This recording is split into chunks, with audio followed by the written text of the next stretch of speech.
दुष्ट और दैत्यों का संहार करने के लिए सभी देवता मिलकर के परमात्मा से प्रार्थना करते हैं। मनु शत्रुपा तपस्या करते हैं और उन्होंने जो वरदान मांगा बहुत सुंदर था। और वो मनु शत्रुपा ने क्या मांगा? हम लोग मंदिर में जाते हैं, लक्ष्मी मांगते हैं, घर मांगते हैं, लेकिन उन्होंने नहीं मांगा। उन्होंने कहा चाहूं तुम ही समान सुत।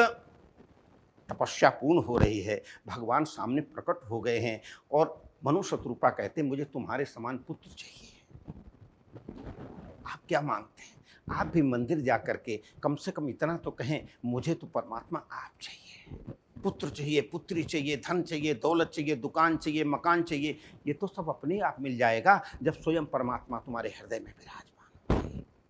मनु शत्रुपा को चतुर्भुज रूप का दर्शन करवा करके भगवान ने कहा क्या मांग रहे? उन्होंने कहा तुम्हारे समान पुत्र चाहिए। भगवान ने कहा ये नहीं हो सकता है, आप उस सरिस खोजो कहाँ जाई, नृप तव तनय होब में आई। मैं तुम्हारा पुत्र बन के,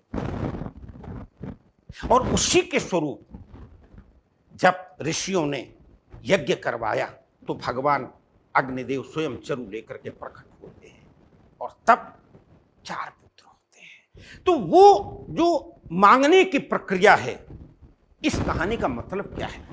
इस कहानी का एक मतलब है आप तमाम सी तपस्या किस लिए करते हैं?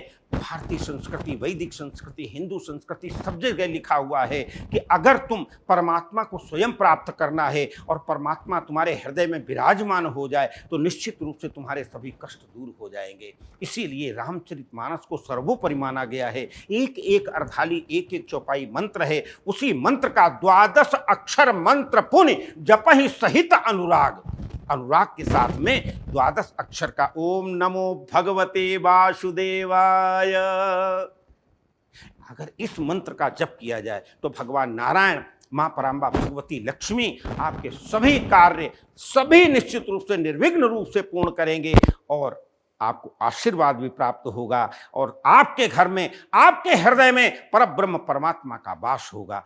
इसलिए हमें भी निश्चित रूप से यही ध्यान करना चाहिए। मंदिर में जाकर के, कहीं पर भी जाकर के, सन्यासियों के यहाँ जाके, गुरुओं के यहाँ जाके एक ही बात मांगनी चाहिए, सर्वे भवन्तु सुखिनः, सर्वे सन्तु निरामयाः, सर्वे भद्राणि पश्यन्तु मां कश्चित् दुःख भाग् भवेत्। सब सुखी हों, सब निरोगी हों और साथ साथ में मेरे ऊपर भी कृपा बनी रहे। धन्यवाद, नमस्कार।